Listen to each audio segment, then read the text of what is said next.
लालू ने बर्थडे पर साधा दलित वोट बैंक पर निशाना। जानिए 20% वोटर और 38 सीटों का क्या है प्लान।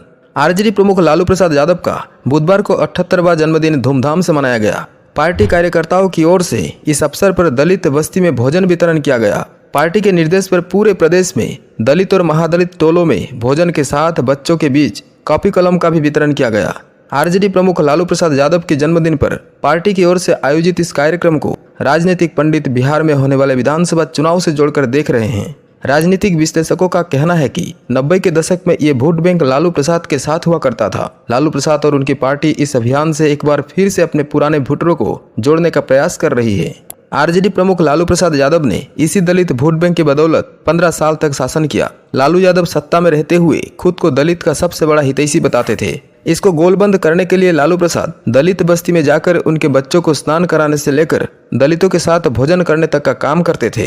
राजधानी पटना में दलितों के रहने के लिए लालू यादव के कार्यकाल में कई भवन बने और तब दलित वोट बैंक का बड़ा हिस्सा लालू यादव के साथ था।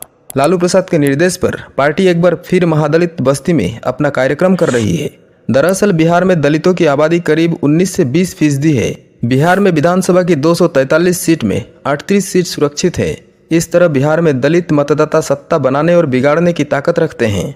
2020 के विधानसभा चुनाव में 38 में से एनडीए ने 21 सीटों पर जीत हासिल की थी। इसमें से जेडीयू को केवल 8 सीटों पर ही संतुष्ट करना पड़ा था, जबकि महागठबंधन की झोली में 17 सीटें आई थी। यही कारण है कि बिहार के इस दफा चुनाव से पहले प्रत्येक राजनीतिक दल दलित वोटर को अपने साथ जोड़ने की कवायद शुरू कर दी है। कांग्रेस ने तो अपने परंपरागत वोटरों को जोड़ने के लिए चुनाव से ठीक पहले भूमिहार प्रदेश अध्यक्ष को बदलकर दलित समाज से आने वाले राजेश राम को बिहार प्रदेश कांग्रेस का नया अध्यक्ष बनाया है। बिहार में दलित लंबे समय तक बिहार के कांग्रेस के वोटर रहे हैं, लेकिन 90 के दशक के बाद लालू, रामविलास और नीतीश कुमार ने इस पर समय समय पर अपना प्रभाव बढ़ाया। इसकी शुरुआत वर्ष 1990 में तत्कालीन विश्वनाथ प्रताप सिंह की सरकार के मंडल कमीशन की रिपोर्ट लागू होने के बाद शुरू हुई। मंडल कमीशन की रिपोर्ट लागू होने पर पूरे देश में मंडल लहर शुरू हो गई थी। बिहार में भी अगड़े बनाम पिछड़ों की लड़ाई शुरू हुई। बिहार में लालू प्रसाद यादव का इसके बाद ही राजनीतिक उदय हुआ। लालू को इस राजनीतिक लड़ाई में रामविलास पासवान और नीतीश कुमार का भी समर्थन मिला था, लेकिन बाद में ये तीनों अलग हो गए। इसके बाद दलित वोटर समय समय पर अपना मन और मिजाज बदलते रहे, लेकिन 2005 आते आते वोट बैंक में बिखराव आने लगा। बिहार में कई दलित नेता राजनीति के पटल पर आ गए। मुख्यमंत्री नीतीश कुमार ने जीतन राम मांझी को सीएम बनाकर दलित कार्ड खेला। नीतीश कुमार के इस दांव के बाद प्रदेश भर की राजनीति को नई धुरी पर स्थापित कर दिया।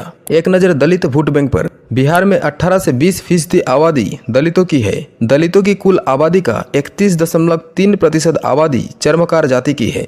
दुसाध जाति का दूसरा स्थान है। अनुसूचित जाति की कुल आबादी का 30.9% आबादी दुसाध या पासवान की है। इसके बाद क्रमशः मुसहर, पासी, धोबी और भूइया जाति की आबादी है। 2020 में 38 दलित विधायक जीते चुनाव। 2020 के बिहार विधानसभा चुनाव में कुल 38 दलित विधायक चुनाव जीते, जिसमें पासवान जाति से 13, रविदास जाति से 13, मुसहर समाज से 7, पासी जाति के 3 और एक विधायक मेहतर जाति के शामिल है। जातियों की कैटेगरी। बिहार के दलित समुदाय में 22 जातियां आती है, लेकिन साल 2005 में जब नीतीश कुमार सरकार में आए तो उन्होंने दलित वोट बैंक साधने के लिए दलितों को 2 भागों में बांट दिया। 22 में से 21 जातियों को महादलित कैटेगरी में शामिल कर दिया। सिर्फ पासवान जाति को दलित कैटेगरी में रखा गया।